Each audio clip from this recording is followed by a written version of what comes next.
बिस्मिल्लाहिर्रहमानिर्रहीम। अस्सलाम वालेकुम dear students, welcome to my YouTube channel career with मुस्लिन। उम्मीद करता हूँ आप सब खैरियत से होंगे और आपकी इम्तिहान की तैयारी अच्छे से हो रही होगी। तो स्टूडेंट्स, आज की इस वीडियो में हम सेक्शन सी के तमाम अहम सवालात को हल करेंगे जो एग्ज़ाम पॉइंट ऑफ व्यू से वेरी इंपॉर्टेंट हैं। और इससे पहले भी सेक्शन बी की वीडियो अपलोड हो चुकी है जिसमें हमने तमाम अहम सवालात और न्यूमेरिकल्स को सॉल्व किया था। तो स्टूडेंट्स, आपने उन सब सवालात को भी अच्छे से याद कर लेना है। तो स्टूडेंट, सुबह के इस वक्त में वीडियो अपलोड करने का सिर्फ एक ही मकसद है ताकि आप लोगों की जो इम्तिहान की तैयारी है वो बहुत अच्छे से हो सके और आप तमाम तमाम अच्छे मार्क्स सिक्योर कर सकें। तो जिन स्टूडेंट्स ने अब तक चैनल को सब्सक्राइब नहीं किया तो सबसे पहले चैनल को सब्सक्राइब कर दें और बेल आइकन को भी प्रेस कर दें ताकि मेरे आने वाली तमाम वीडियोस आप तक टाइम पे पहुंच सकें और आपकी तैयारी अच्छे से हो सके। तो स्टूडेंट, स्टार्ट करते हैं सेक्शन सी को। तो स्टूडेंट, फर्स्ट क्वेश्चन है, explain the elastic collision in one dimension and prove that for two bodies colliding elastically relative speed of approaching before collision is equal to the relative speed of separation after collision। तो student, इस question के दो part हैं। पहले part में आपने elastic collision in one dimension इसको आपने डिफाइन करना है, ठीक है, इसके 2 मार्क्स होंगे। और उसके बाद स्टूडेंट्स आपने बताना है relative speed approach before collision के 2 बॉल्स हैं, ठीक है, उनके टकराने से पहले जो स्पीड होती है, ठीक है, उसको हम कहते हैं बिफोर कोलिजन, ठीक है। Relative speed of two balls before collision is equal to the relative speed of separation after collision। तो ये चीज़ हमने क्या करनी है स्टूडेंट्स, प्रूफ करनी है। तो चलते हैं इसके सोल्यूशन की तरफ। तो डिफ़ाइन करते हैं इसको स्टूडेंट्स। आपको पहले थोड़ा सा समझा दूँ स्टूडेंट्स कि ऐसी कोलिजन जिसके बीच में मोमेंटम और काइनेटिक एनर्जी दोनों कंजर्व रहते हैं उस ऐसी कोलिजन को हम इलास्टिक कोलिजन कहते हैं, ठीक है। A collision in which both momentum and kinetic energy remain conserved is called elastic collision. तो स्टूडेंट्स, उम्मीद करता हूँ आपको समझ आ चुकी होगी। मोमेंटम भी कंजर्व रहेगा और काइनेटिक एनर्जी भी जिस कोलिजन के बीच में कंजर्व रहेगी तो उसको हम कहते हैं इलास्टिक कोलिजन। तो अब हम चलते हैं इसके सेकंड पार्ट की तरफ जो इसका प्रूफ हमने करना है स्टूडेंट्स के टकराने से पहले जो स्पीड होती है उनकी रिलेटिव और टकराने के बाद सेपरेट होंगी जब वो, तो उस टाइम वो उनकी जो स्पीड होगी वो इक्वल होगी। तो स्टूडेंट्स, यहाँ पे मैंने इनको डायग्राम्स बनाई हैं, आप पहले थोड़ा सा इसको देख लें ताकि आपका थोड़ा सा कंसेप्ट मज़ीद बेहतर हो जाएगा। ये जो आपके पास 2 बॉल्स आ रही है ना स्टूडेंट्स, दोनों का मास m1 और m2 है, ठीक है स्टूडेंट्स। ये देखें दोनों एक तरफ एक दूसरे की तरफ आ रही हैं, ठीक है। और जो आपके पास बॉल 1 है जिसका मास m1 है उसकी जो वेलोसिटी है वो u1 है, ओके स्टूडेंट्स। और जो आपके पास बॉल 2 है उसका जो मास m2 है और उसकी जो वेलोसिटी है u2 है, ठीक है स्टूडेंट्स। तो u1 और u2 जो है बिफोर कोलिजन वेलोसिटी को शो कर रहे हैं, ओके स्टूडेंट्स। तो इससे हम कहते हैं relative speed before collision, okay students, कि आपके पास जो कोलिजन होने से पहले स्पीड है दोनों बॉल्स की वो, और उसके बाद थोड़ी देर के बाद क्योंकि वो दोनों एक तरफ आ रहे हैं एक दूसरे की तरफ आ रहे हैं तो बॉल्स दोनों क्या होंगी, कोलाइड होंगी स्टूडेंट्स, तो कोलिजन होगी, ठीक है। अब जो आपके पास m2 है अपनी वेलोसिटी m1 को दे देगी और m1 जो है अपनी वेलोसिटी किसको दे देगी, m2 को दे देगी, ओके स्टूडेंट्स। तो ये पॉइंट्स आपने यहाँ पे समझना है। और उसके बाद दोनों बॉल्स क्या करेंगे, एक दूसरे से अवे मूव करेंगी, ठीक है, जिससे हम कहते हैं रिलेटिव स्पीड ऑफ सेपरेशन, ठीक है। अब वो सेपरेट होंगी दोबारा, पहले वो अप्रोच कर रही थी और अब क्या होंगी, सेपरेट हो रही हैं। तो हमने यही चीज़ प्रूफ करनी है कि जो आपके पास जब वो अप्रोच कर रही थी तो उनकी वेलोसिटी और जब वो सेपरेट हो रहे हैं तो उनकी वेलोसिटी दोनों इक्वल होनी चाहिए। तो उम्मीद करता हूँ स्टूडेंट्स आपको समझ आ रही होगी। तो आपके पास जो नीचे जो लिखा हुआ है रिलेटिव स्पीड आफ्टर कोलिजन जो डायग्राम के अंदर स्टूडेंट्स लास्ट हेडिंग है, तो उसमें देखें आपके पास जो अब m1 की वेलोसिटी है वो v1 हो गई है, ठीक है। और जो m2 है स्टूडेंट उसकी जो वेलोसिटी है आपके पास ये v2 होगी, ये गलती से u1 लिखा है, ठीक है, आपने इसको v2 कर लेना है। तो स्टूडेंट्स, आई होप आपको समझ आ रही होगी। अब हम चलते हैं इसके प्रूफ की तरफ।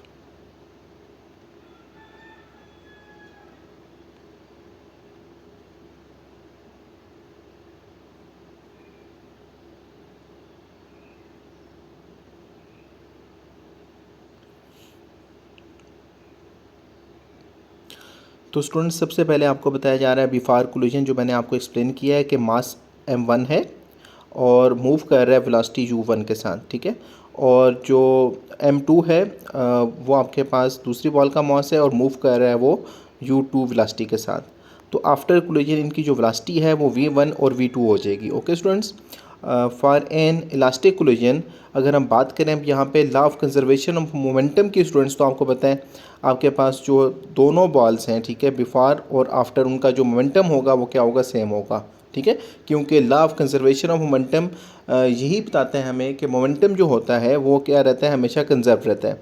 अब जो आपके पास m1 u1 जो आपके पास मोमेंटम था, ठीक है, पहली बॉल का, और फिर उसमें दूसरी बॉल आ रही है उसका m2 u2, और इसी तरह से आपके पास जो आफ्टर कोलिजन जो हमारे पास है इस साइड पे बिफोर कोलिजन है लेफ़्ट साइड पे, और स्टूडेंट्स यहाँ पे आपके पास जो है वो m1 v1 plus m2 v2 ये आफ्टर कोलिजन हमारे पास मोमेंटम है इनका।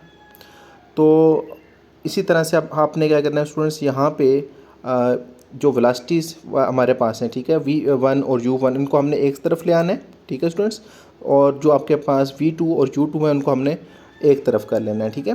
तो आपके पास जो है अब यहाँ पे देखें स्टूडेंट्स, मैंने m1 और v1 को इस साइड पे ला के माइनस कर दिया है, और आपके पास जो m2 और u2 है उस साइड पे ले जाके हमने इसको क्या कर दिया, माइनस कर दिया। देन आपने स्टूडेंट्स देखें तो आपके पास m1 u1 में और माइनस m1 v1 के अंदर से m1 कॉमन आ रहा है, तो हमने m1 को कॉमन निकाला है, तो ये आपके पास u1 माइनस v1 रह जाएगा स्टूडेंट्स। और यहाँ पे आपके पास जो है दूसरी राइट हैंड साइड पे इसके आपके पास m2 कॉमन आ रहा है, ठीक है स्टूडेंट्स। तो यहाँ पे आपके पास रह जाएगा m2 into v2 minus u2। तो ये आपके पास स्टूडेंट्स इक्वेशन नंबर 1 हो जाएगी, ठीक है स्टूडेंट्स, बहुत ईजी है। जस्ट आपने बिफोर कोलिजन मोमेंटम और आफ्टर कोलिजन मोमेंटम जो होता है वो क्या होगा, आपने इक्वल कर लेना है स्टूडेंट्स। यहाँ पे law of conservation of momentum की हेडिंग दे देनी है आपने, और देन आपने उसके बाद इसको v1 और u1 को एक साइड पे कर लेना है, v2 और u2 को आपने एक साइड पे कर लेना है। देन उनमें से आपने m1 और m2 को क्या कर देना है, कॉमन निकाल देना है स्टूडेंट्स। तो ये आपके पास इक्वेशन नंबर 1 बन जाएगी। उसके बाद स्टूडेंट्स आपने law of conservation of kinetic energy को पुट करना है, ठीक है। तो सेम उसी तरह से ये आपके पास जो है बिफोर कोलिजन जो है आपके पास जो काइनेटिक एनर्जी है वो हमारे पास हो जाएगी 1/2 m1 u1 का स्केयर प्लस 1/2 m2 u2 का स्केयर, और इस साइड पे आपके पास जो equal to right hand side पे आपके पास आ जाएगा आफ्टर कोलिजन जो काइनेटिक एनर्जी होगी 1/2 m1 v1 का स्केयर प्लस 1/2 m2 v2 का स्केयर। तो स्टूडेंट्स उम्मीद करता हूँ आपको समझ आ रही होगी। देन उसके बाद स्टूडेंट्स आपने यहाँ पे उसी तरह से जिस तरह से हमने ऊपर law of conservation of momentum के अंदर हमने किया था, इसी तरह से law of conservation of kinetic energy के अंदर आपने v1 को एक साथ कर लेना है और u1 को एक साथ कर लेना है, ठीक है स्टूडेंट्स। तो हमने यहाँ से क्या किया, 1/2 m1 v1 का स्केयर को हमने यहाँ से लेफ़्ट साइड पे लेके वो माइनस हो जाएगा, और जो 1/2 m2 u2 का स्केयर है उसको हमने राइट हैंड साइड पे ला के उसको माइनस कर दिया वहाँ पे। ओके स्टूडेंट्स, अब आपके पास 1/2 बोथ साइड पे है वो कैंसिल आउट हो जाएगा, उसको दोबारा नहीं लिखना आपने। और देन उसके बाद आपके पास जो है स्टूडेंट्स यहाँ पे देखें आपके पास m1 कॉमन आ रहा है। ओके स्टूडेंट्स, m1 को कॉमन निकालेंगे, पीछे आपके पास u1 का स्केयर माइनस v1 का स्केयर रह जाएगा। इसी तरह से राइट हैंड साइड पे आपके पास जो है स्टूडेंट्स वहाँ पे m2 कॉमन आ जाएगा आपके पास, तो v2 का स्केयर माइनस u2 का स्केयर रह जाएगा स्टूडेंट्स। ओके, देन अब इसके ऊपर ना स्टूडेंट्स आपके पास जो है यहाँ पे आइडेंटिटी अप्लाई होगी, A square minus B square is equal to A plus B A minus B. तो एक दफ़ा प्लस कर देना है आपने इसको और एक दफ़ा माइनस कर देना है, क्योंकि दो स्केयर्स के बीच में माइनस आ रहा है। तो 1/2 तो मैंने आपको बताया स्टूडेंट्स यहाँ पे थर्ड स्टेप में कट जाएगा, आपके पास m1 रह जाएगा यहाँ पे, और आपने उसको एक दफ़ा प्लस और एक दफ़ा माइनस करके राइट कर देना है। इसी तरह से यहाँ पे भी आपने राइट हैंड साइड पे भी आपने क्या करना है, एक दफ़ा प्लस और एक दफ़ा माइनस कर देना है, और m2 को साथ मल्टीप्लाई कर देना है। ये आपके पास क्वेश्चन नंबर 2 हो जाएगी स्टूडेंट्स। तो उम्मीद करता हूँ स्टूडेंट्स यहाँ पे समझ आ रही होगी आपको। देन आपने क्या करना है, क्वेश्चन नंबर 2 को डिवाइड कर देना है क्वेश्चन नंबर 1 के साथ। क्वेश्चन नंबर 1 जो स्टूडेंट्स ऊपर आपके पास थी उसके साथ आपने क्वेश्चन नंबर 2 को डिवाइड कर देना है। तो जब आप स्टूडेंट्स डिवाइड करेंगे इक्वेशन नंबर 1 को इक्वेशन नंबर 2 के साथ, ये आई थिंक लास्ट स्टेप है स्टूडेंट्स आपका। तो आपके पास जो है u1 माइनस v1 जो है ऊपर नीचे एक दूसरे के साथ कट जाएगा। इसी तरह से राइट हैंड साइड पे भी आपके पास जो होगा v2 माइनस u2 ये कैंसिल आउट हो जाएंगे स्टूडेंट्स, ठीक है। और आपके पास जो है अब यहाँ पे जो रह जाएगा स्टूडेंट्स m1 m1 से कट जाएगा और m2 m2 से कट जाएगा। तो सिंपल आपके पास स्टूडेंट्स यहाँ पे रह जाएगा u1 plus v1 left hand side पे, और राइट हैंड साइड पे आपके पास रह जाएगा V2 प्लस U2। तो स्टूडेंट्स आपने यहाँ से क्या करना है, जो आपके पास U वाली हैं आपके पास, ठीक है, उनको आपने वेलोसिटीज़ को एक साइड पे कर लेना, मतलब बिफोर द कोलिजन जो थी। तो ये U2 यहाँ पे आके माइनस हो जाएगा और V1 यहाँ पे आके क्या हो जाएगा, माइनस हो जाएगा राइट हैंड साइड पे जाके।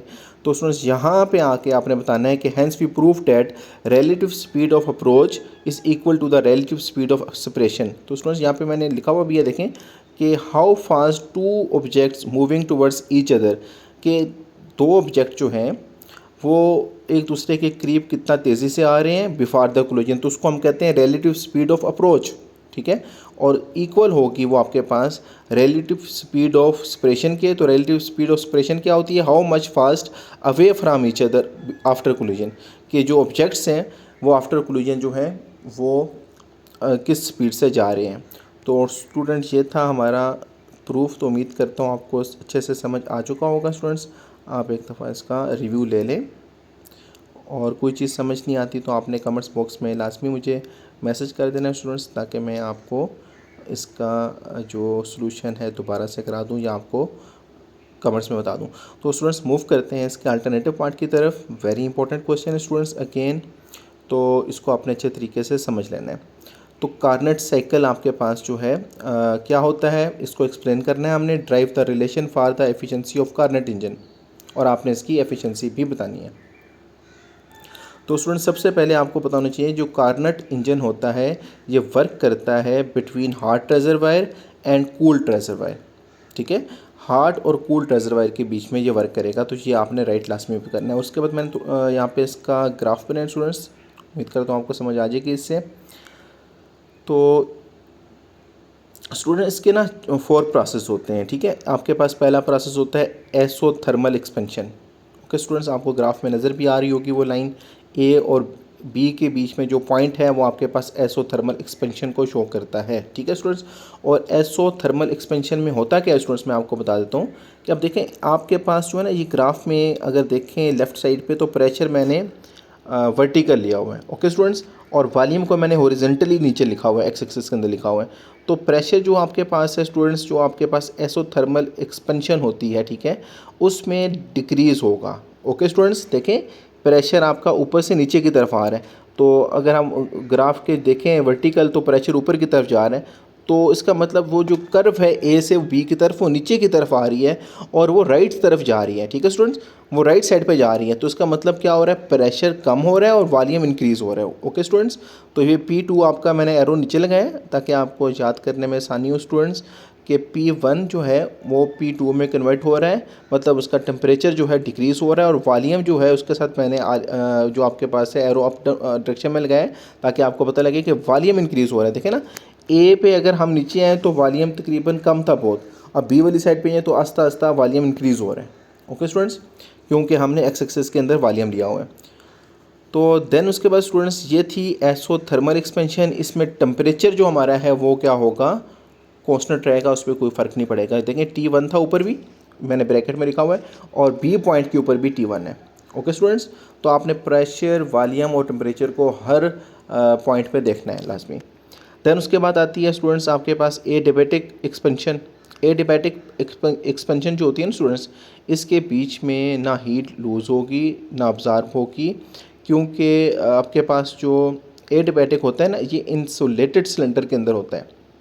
ओके स्टूडेंट्स, तो यहाँ पे आपने याद रखना है इसमें ना हीट रिलीज़ हो रही है ना अब्ज़ॉर्ब हो रही है, बट इसके बीच में भी आपके पास जो प्रेशर है देखें तो बी से सी कितना नीचे आ चुका है स्टूडेंट्स, ठीक है, मतलब प्रेशर मज़ीद कम होगा, P2 से किस में चला जाएगा, P3 में चला जाएगा, और जो वॉल्यूम आपके पास है स्टूडेंट्स वो दोबारा से इंक्रीज़ हो रहा है। ओके स्टूडेंट्स, एडियाबैटिक एक्सपेंशन के बीच में वॉल्यूम क्या हो रहा है, देखें बी से सी की तरफ जा रहा है, मतलब वॉल्यूम एक्स एक्सिस की तरफ जा रहा है। ओके स्टूडेंट्स, तो इसका मतलब ये इंक्रीज़ हो रहा है। यहाँ पे एरो मैंने अब ट्रैक्शन में लगाया, और टेम्परेचर जो है यहाँ पे स्टूडेंट डिक्रीज़ होगा, ठीक है, इसके बीच में आपके पास टेम्परेचर क्या होगा, डिक्रीज़ होगा, क्योंकि इंसुलेटेड सिलेंडर के अंदर ये है। ओके स्टूडेंट्स, तो उम्मीद करता हूँ एडियाबैटिक एक्सपेंशन भी आपको समझ आ चुकी होगी। पहले हम ग्राफ को देख रहे हैं, तो उसके बाद आपको मैं ईच जो है प्रोसेस उसके बारे में थोड़ा सा एक्सप्लेन नीचे करेंगे हम। देन उसके बाद स्टूडेंट्स आपके पास आएगा थर्ड जो आपके पास प्रोसेस है, उसे हम कहते हैं एसोथर्मल कंप्रेशन। ओके स्टूडेंट्स, इसमें भी टेम्परेचर जो आपके पास होता है वो कांस्टेंट रहेगा। देखें सी से डी पे जब मूव करेंगे ना तो T2 है तो T2 ही है वहाँ पे, क्योंकि टेम्परेचर इस केस में आपके पास क्या है, कांस्टेंट है। देन अच्छा यहाँ से आप स्टूडेंट्स देखें, अगर एरो हमारा किस साइड पे जा रहा है, वॉल्यूम से पीछे की साइड पे जा रहा है, ठीक है। अब वॉल्यूम आपके पास एसोथर्मल कंप्रेशन में क्या हो रहा है, यहाँ पे पता लग रहा है आपको कि वो आपके पास डिक्रीज़ हो रहा है।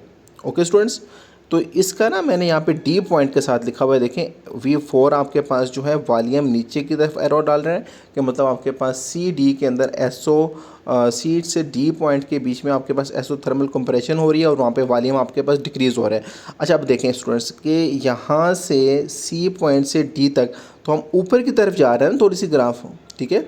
सी से डी की तरफ देखें तो ऊपर की तरफ जा रहा है, तो मतलब ऊपर की तरफ तो प्रेशर होता है, तो प्रेशर वहाँ पे क्या हो रहा है, P4 आपके पास इंक्रीज़ हो रहा है और मैंने वहाँ पे एरो ऊपर लगाया हुआ है। टेम्परेचर का स्टूडेंट्स मैंने आपको बता दिया, वो क्या रहेगा, कांस्टेंट ही रहेगा इसके अंदर। अच्छा उसके बाद स्टूडेंट्स आपके पास जो है यहाँ पे अगर हम बात करते हैं एडियाबैटिक कंप्रेशन की, ठीक है स्टूडेंट्स, तो ये दोबारा से इंसुलेटर सिलेंडर के बीच में होगा। No heat revolve and absorb कुछ भी नहीं होगी इसके अंदर। और टेम्परेचर जो है, प्रेशर जो है आपका स्टूडेंट्स देखें तो ये आपके पास क्या हो चुका है, देखें डी से ए पॉइंट के बीच में जाते जाते बहुत ऊपर एरो जा रहा है अब, तो प्रेशर आपके पास इंक्रीज़ होगा, मतलब P4 से P1 दोबारा हो जाएगा, और जो आपके पास वॉल्यूम है ये दोबारा से क्या होगा, कम होगा और V1 पे चला जाएगा। टेम्परेचर भी इसमें क्या होगा, T2 से T1 पे मतलब लो हो जाएगा स्टूडेंट्स। तो ये था स्टूडेंट्स हमारा कार्नेट इंजन का ग्राफ। तो उम्मीद करता हूँ आपको ग्राफ अच्छे से समझ आ चुका होगा। अब इसके जो आपके पास जो प्रोसेस हैं उनको देखते हैं, वो भी आपके पास सेम यही है जो मैंने आपको एक्सप्लेन किए हैं, हम रीड भी कर लेते हैं। तो स्टूडेंट्स एसोथर्मल एक्सपेंशन आपने लिखनी है इसके अंदर, the gas expand at constant temperature, it observe heat from the hot reservoir and does work on the surrounding. तो एसोथर्मल एक्सपेंशन के अंदर जो होगा टेम्परेचर स्टूडेंट्स हमारा कांस्टेंट होगा। अच्छा जब टेम्परेचर कांस्टेंट होगा आप सोच रहे होंगे फिर हीट कहाँ से आ रही है, तो हीट इसको कहाँ से मिल रही है, हार्ट रेजरवायर के अंदर जो कंटेनर है स्टूडेंट्स, उसके बीच में हार्ट रेजरवायर है जिससे वो हीट ले रहा है और क्या कर रहा है, वर्क कर रहा है सराउंडिंग के ऊपर। तो उसके साथ आपने स्टूडेंट ये मेंशन कर देना है, प्रेशर डिक्रीज़ होगा, वॉल्यूम इंक्रीज़ होगा और टेम्परेचर क्या होगा इसके अंदर, कांस्टेंट रहेगा। तो उम्मीद करता हूँ स्टूडेंट्स आपको एसोथर्मल एक्सपेंशन समझ आ चुकी होगी। एसोथर्मल एक्सपेंशन में टेम्परेचर कांस्टेंट होगा हमारे पास, प्रेशर जो है डिक्रीज़ होगा और वॉल्यूम भी इंक्रीज़ होगा स्टूडेंट्स। तो नेक्स्ट मूव करते हैं स्टूडेंट्स एडियाबैटिक एक्सपेंशन की तरफ। तो स्टूडेंट्स मैंने आपको बताया था एडियाबैटिक जो एक्सपेंशन होती है इसके बीच में जो हीट होती है ना सिस्टम लूज़ करता है ना वो गेन करता है। तो क्यों इस तरह होता है, क्योंकि बिकॉज ऊपर मैंने लिखा हुआ है स्टूडेंट्स, यहाँ पे देखें आप कि हमारे पास जो सिलेंडर होता है वो इंसुलेटेड होता है। ओके स्टूडेंट्स, और इस केस में आपके पास जो टेम्परेचर है वो भी आपके पास क्या होगा, डिक्रीज़ होगा। तो यहाँ पे आपके पास जो है टेम्परेचर डिक्रीज़ होगा फ्रॉम हॉट टू कोल्ड। तो स्टूडेंट इसमें आपके पास प्रेशर जो है वो भी डिक्रीज़ होगा, टेम्परेचर भी डिक्रीज़ होगा। देखें एरो दोनों के नीचे की तरफ लगाएं, और वॉल्यूम इसके अंदर इंक्रीज़ होगा एडियाबैटिक एक्सपेंशन के अंदर। तो स्टूडेंट्स उम्मीद करता हूँ आपको समझ आ चुकी होगी। नेक्स्ट मूव कर रहे हैं एसोथर्मल कंप्रेशन की तरफ। तो एसोथर्मल आपके पास जो है स्टूडेंट्स, एसो मीन सेम और थर्मल कहते हैं हम टेम्परेचर को, तो टेम्परेचर दोबारा से कांस्टेंट रहेगा, ठीक है। और उसमें आपके पास जो है इट रिलीज़ हीट, ठीक है। यहाँ पे क्या होगी, हीट रिलीज़ होगी QC द कूल्ड रेजरवायर।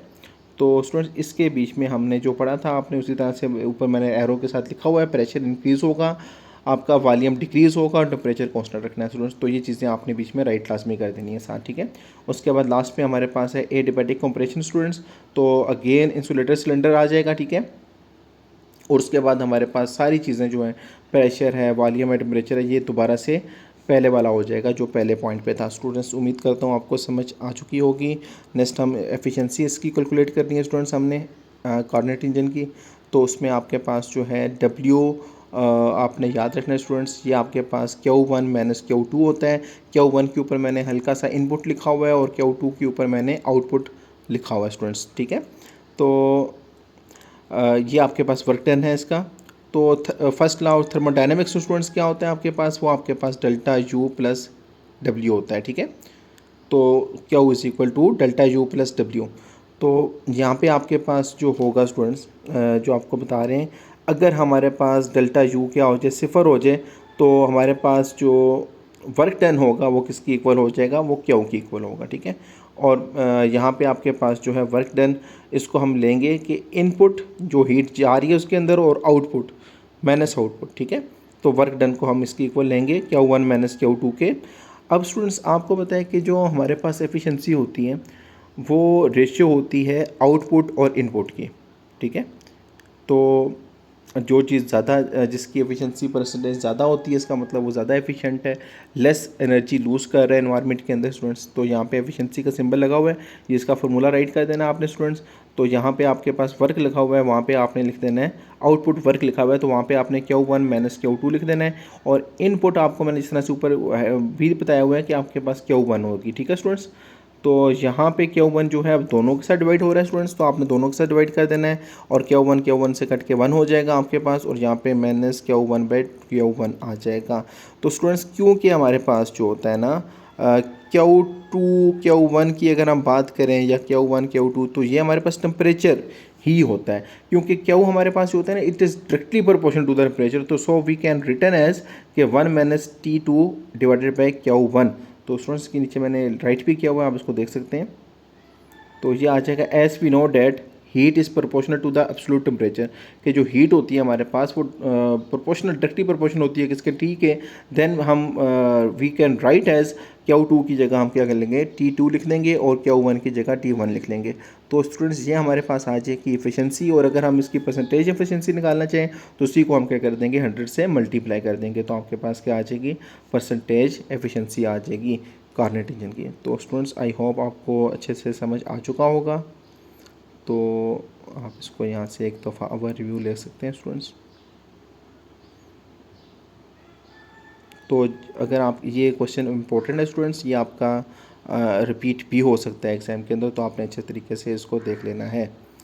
तो मूव करते हैं स्टूडेंट्स नेक्स्ट क्वेश्चन की तरफ। नेक्स्ट क्वेश्चन नंबर 4 है स्टूडेंट्स आपके पास। नेक्स्ट में हमने एक्सप्लेन करना है स्टूडेंट्स यहाँ पे describe the following consequence of special theory relativity, और उसमें मास वेरिएशन को देखना है हमने, और उसके बाद आपने लेंथ कंस्ट्रक्शन और टाइम डिलेशन, इन तीनों को हम क्या करेंगे बीच में डिस्कस करेंगे।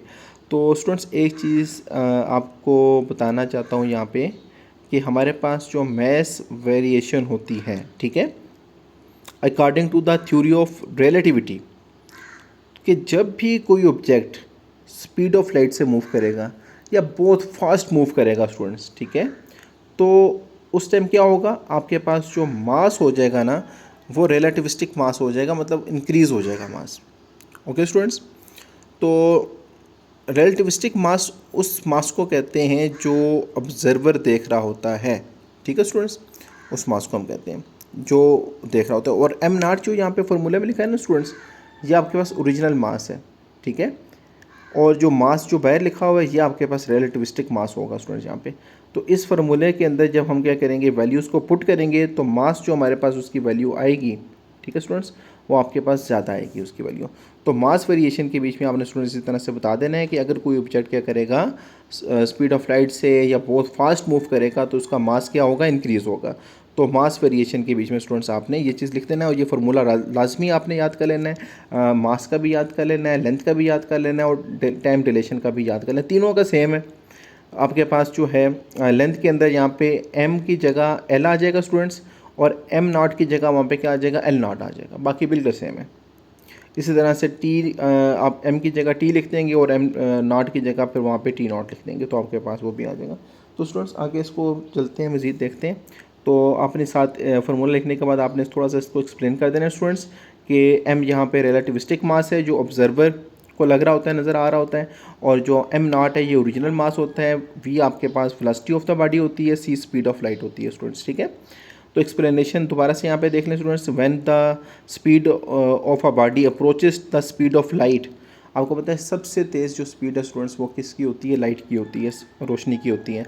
तो it mass increases, therefore no material object can be reach the speed of mass. तो स्टूडेंट्स ये आपके पास जो है एक्सप्लेनेशन है कि जब भी कोई ऑब्जेक्ट अप्रोच करता है स्पीड ऑफ लाइट को तो उसका जो मास है वो इंक्रीज़ हो जाता है। तो मास का स्टूडेंट्स उम्मीद करता हूँ आपको अच्छे से समझ आ चुका होगा। तो मास जब भी कोई ऑब्जेक्ट क्या करेगा, मास वेरिएशन के बीच में आपने ये लिखना है कि जब भी कोई ऑब्जेक्ट स्पीड ऑफ लाइट से मूव करेगा तो उसका मास क्या हो जाएगा, इंक्रीज़ हो जाएगा। तो हम उसको ये फार्मूला भी राइट करके नीचे सारी चीज़ें बता देंगे। बहुत आसान है स्टूडेंट्स, तो आपने इसको देख लेना है फार्मूले को भी अच्छे तरीके से। देन उसके बाद आएगा हम लेंथ कॉन्ट्रैक्शन की बात करते हैं स्टूडेंट्स, ठीक है। The length of a moving object decreases in the direction of motion. तो लेंथ जो होती है ना स्टूडेंट्स, ये डिक्रीज़ हो जाएगी। मैं आपको एग्जांपल देता हूँ स्टूडेंट्स कि एक ट्रेन है, वो बहुत स्लो चल रही है, तो आपको उसकी लेंथ कितनी ज़्यादा बड़ी नज़र आती है, ठीक है स्टूडेंट्स। तो उसी ट्रेन को अगर बहुत ही तेज़ मूव करा दें तो वो तो 1 सेकंड में गुजर जाती है, तो हमें ऐसा लगता है कि छोटा उसकी लेंथ क्या होगी, छोटी होगी। ओके स्टूडेंट्स, आई होप आपको समझ आ रही होगी। तो इसी तरह से अगर कोई ट्रेन स्पीड ऑफ लाइट से मूव करती है तो हमें उसकी लेंथ जो है ना होने के बराबर नज़र आएगी, मतलब बहुत कम नज़र आएगी। तो इससे हम कहते हैं लेंथ कॉन्ट्रैक्शन, कि जब भी कोई ऑब्जेक्ट स्पीड ऑफ लाइट से क्या करेगा, मूव करेगा, तो उसकी जो लेंथ है वो क्या हो जाएगी, कंट्रैक्ट हो जाएगी। तो यहाँ पे जो आपके पास एल है ना स्टूडेंट्स, जो बाहर लिखा हुआ है, ये कॉन्ट्रैक्टेड लेंथ है, ठीक है, जो क्या हो चुकी है, कम हो चुकी है उसकी। तो एल नाट उसकी जो थी ओरिजिनल लेंथ थी। तो इसी तरह से फार्मूलाज के बीच में हम वैल्यूज पुट करेंगे, और वी आपको पता है वेलोसिटी है, और उसके साथ सी जो आपके पास है वो आपके पास स्पीड ऑफ लाइट है। यहाँ पे एक छोटी सी एग्जांपल भी मैंने राइट किया स्टूडेंट्स, आपको ट्रेन की भी दे चुका हूँ मैं एग्जांपल ऊपर। An observer find the length of a fast moving object shorter than its actual length, this effect is called length contraction. Length contraction एक ऐसा प्रोसेस है स्टूडेंट्स जिसमें ऑब्जर्वर जो होता है वो उसको शॉर्ट लेंथ नज़र आ रही होती है, ठीक है, मूविंग ऑब्जेक्ट की, जो बहुत तेज़ी से क्या कर रहा होता है, मूव कर रहा होता है, तो उसकी लेंथ क्या हो जाती है स्टूडेंट्स, शॉर्ट हो जाती है। तो उम्मीद करता हूँ स्टूडेंट आपको समझ आ रही होगी स्टूडेंट्स। तो मूव करते हैं टाइम डिलेशन की तरफ नेक्स्ट। तो time deletion very important students, ठीक है। ये वैसे भी शार्ट अलग से भी आ सकता है, तो इस बार तो लॉन्ग में दिया हुआ, तो उन्होंने देखें पूरा टॉपिक आपको चैप्टर नंबर 13 का आपके पास चैप्टर रिलेटिविटी का, उसमें से क्वेश्चन दिया आपको टाइम डिलेशन स्टूडेंट्स। अब मैं यहाँ पे आपको एग्जांपल देता हूँ स्टूडेंट्स कि अगर आप एक वॉच को, ठीक है, स्पीड ऑफ लाइट से मूव कराएंगे, ठीक है, और दूसरी वॉच जो है उसको हम सिंपल स्पीड से चलने देंगे, तो आपके पास जो सिंपल स्पीड से चलने वाली वॉच है वो आगे चली जाएगी, और जो आपके पास स्पीड ऑफ लाइट से वॉच स्टॉप वॉच होगी वो क्या कर रही होगी, मूव कर रही होगी, वो आपके पास क्या हो जाएगा, उसमें टाइम बहुत पीछे होगा, मतलब स्लो हो जाएगा टाइम उसका। तो इससे पता क्या लगा कि जब भी कोई ऑब्जेक्ट बहुत ज़्यादा स्पीड के साथ मूव करेगा तो उसका जो टाइम है वो क्या हो जाएगा, स्लो हो जाएगा। तो इसकी एग्जांपल भी स्टूडेंट्स मैं आपको इस तरह से दूं कि आप कह सकते हैं कि टू ट्विन्स हैं, ठीक है, दोनों की एज जो है वो 20 ईयर्स है, ठीक है स्टूडेंट्स। ए और बी आप ट्विन्स को दे दें नाम, चलें, ठीक है। तो ए की भी 20 है और बी की भी 20 है। अब एक को हमने ऊपर स्पेस ऑफ लाइट से भेज दिया और दूसरा टाइम नीचे से चलाता रहा इसी तरह से, ठीक है, 30 साल गुजर गए।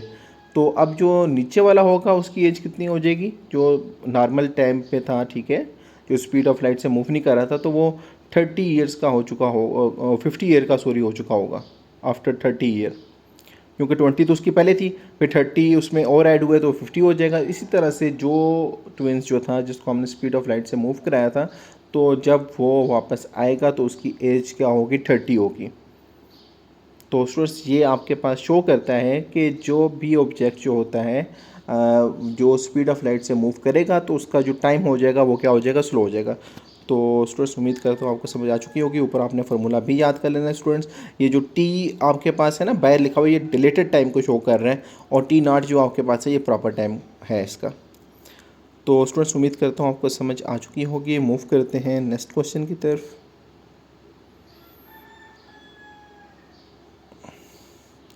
तो नेक्स्ट क्वेश्चन है स्टूडेंट्स आपके पास, state the law of conservation of angular momentum, कि हमने law of conservation of angular momentum की डेफिनेशन राइट करनी है स्टूडेंट्स, ठीक है।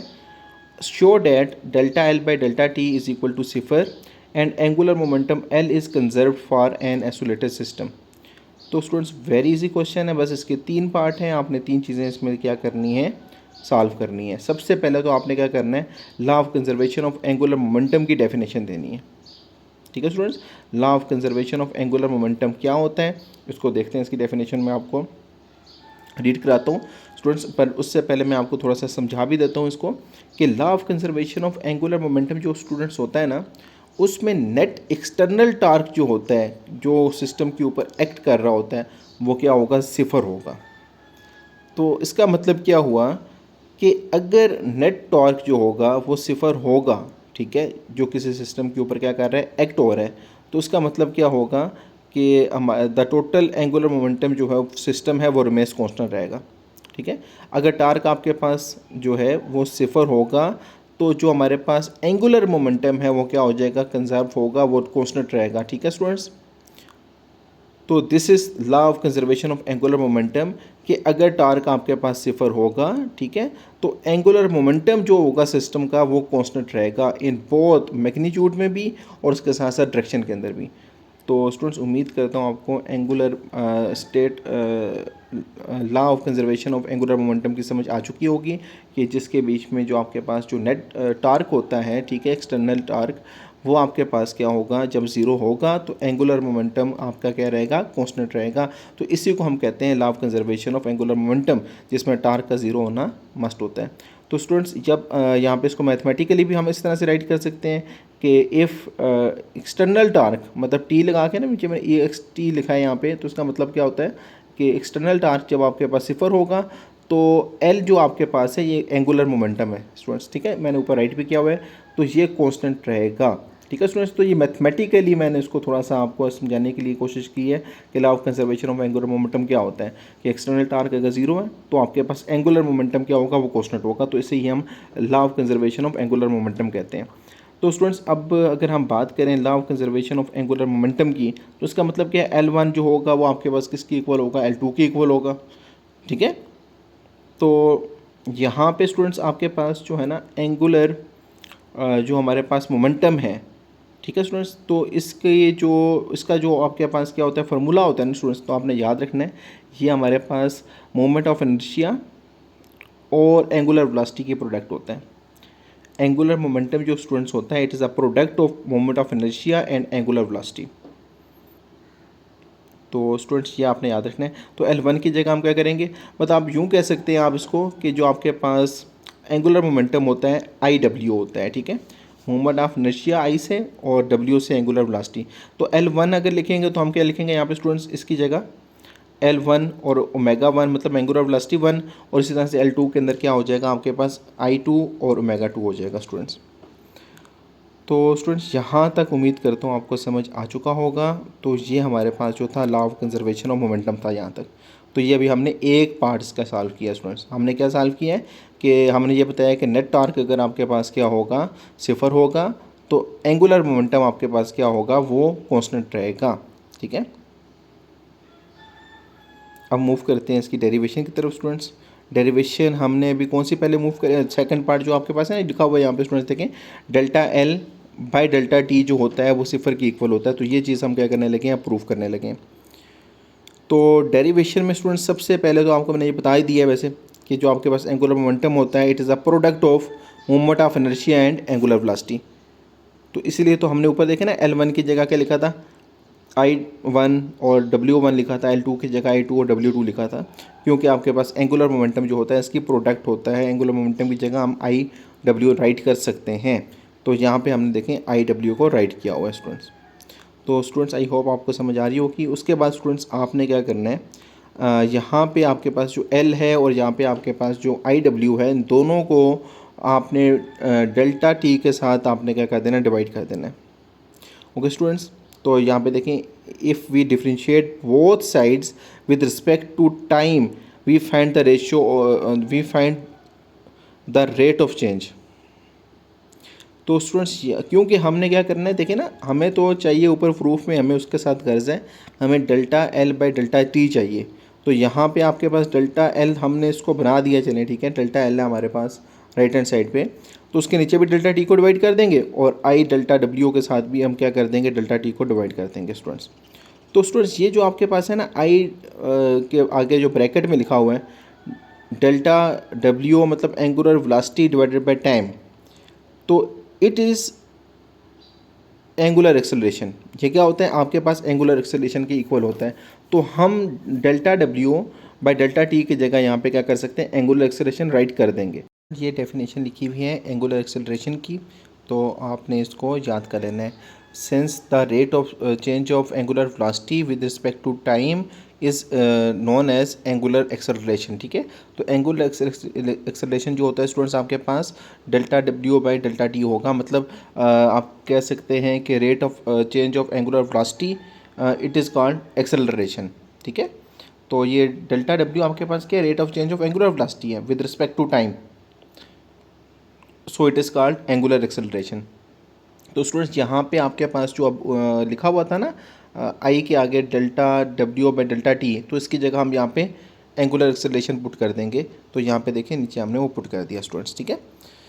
तो देन स्टूडेंट्स अब यहाँ पे एक और टर्म आपको बतानी है कि product of movement of inertia and angular acceleration, ठीक है, इट इज़ कॉल्ड टार्क। उसे हम क्या कहते हैं, टार्क कहते हैं। तो टार्क जो होता है आपके पास स्टूडेंट्स, वो आपके पास किसके इक्वल होता है, moment of inertia dot angular acceleration की इक्वल होता है स्टूडेंट्स। तो यहाँ पे अब आप क्या कर देंगे, आई ए की जगह टी पुट कर सकते हैं स्टूडेंट्स। मैंने यहाँ पे ऊपर पहले आपको राइट कर दिया ताकि आपको कन्फ्यूजिंग ना हो।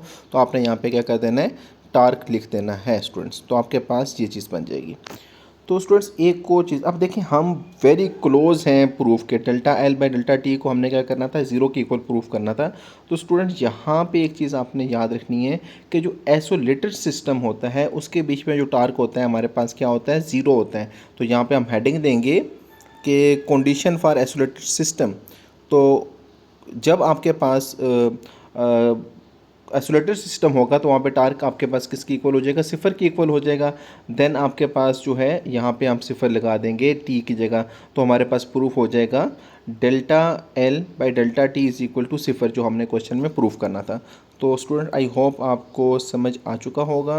अगर कहीं पे प्रॉब्लम होती है तो स्टूडेंट्स आपने मुझसे दोबारा पूछ लेना है क्वेश्चन को, ठीक है स्टूडेंट्स। तो ये डेरिवेशन थी सिंपल, यहाँ से एक दफ़ा आप दोबारा देख लें इसको कि एल को आपने क्या करना है, एल आपके पास एंगुलर मोमेंटम होता है स्टूडेंट्स, ये आई डब्ल्यू की इक्वल होता है। दोनों के नीचे डेल्टा टी को डिवाइड करना है आपने students. W by delta T जो होता है एंगुलर एक्सेलरेशन होता है, उसकी वैल्यू पुट कर देनी है वहाँ पे आपने स्टूडेंट्स। और उसके बाद आपके पास जो आई ए होता है ये टार्क होता है स्टूडेंट्स। और टार्क जो होता है स्टूडेंट्स आपके पास, इसको हम क्या करेंगे, ज़ीरो पुट करेंगे। तो आपके पास ये चीज़ प्रूफ हो जाएगी जो हमने प्रूफ करना था।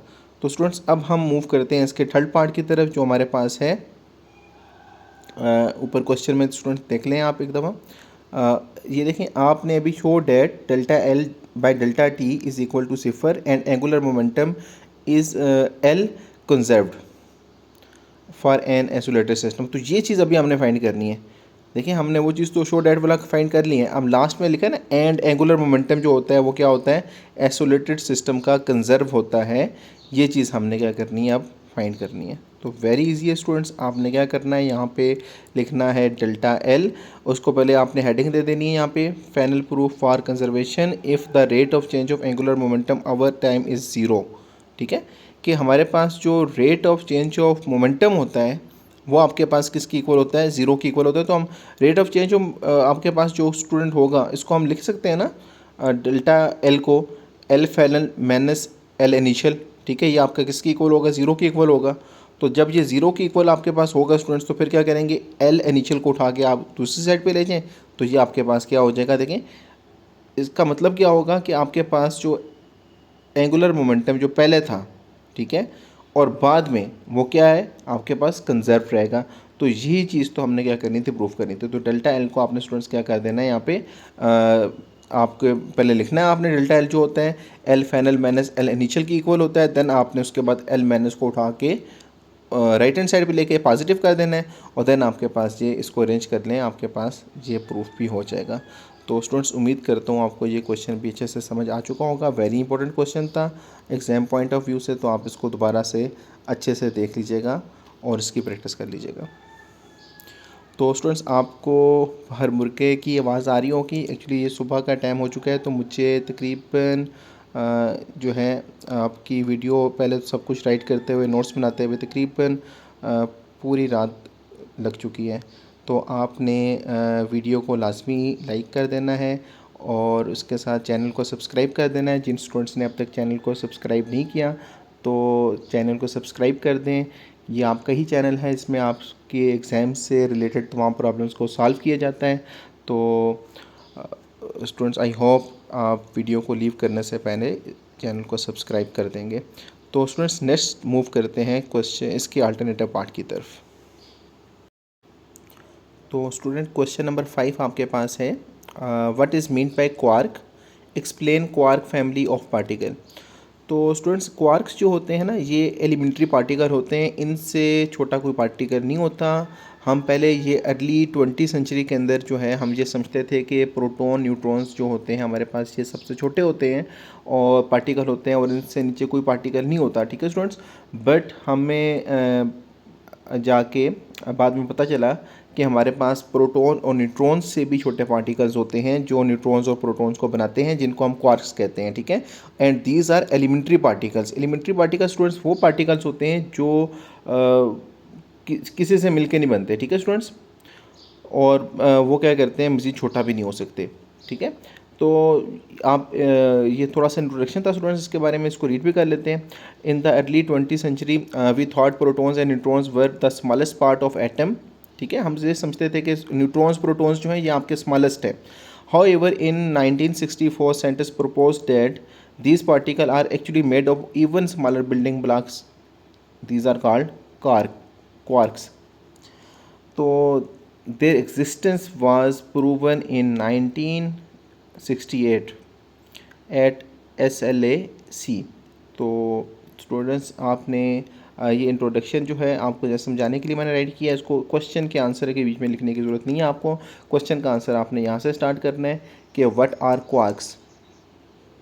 हाँ, ये आपके पास डेट्स आ सकती हैं स्टूडेंट्स, ठीक है, कि आपके पास जो है क्वार्क जो था किस डेट में एग्जिस्ट हुआ, तो 1968 में हुआ था, ठीक है।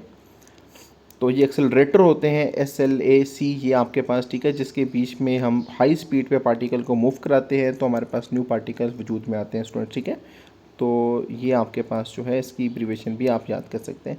तो स्टूडेंट्स, आपके पास है what are quarks. Quarks are elementary particle meaning they are made up of anything else.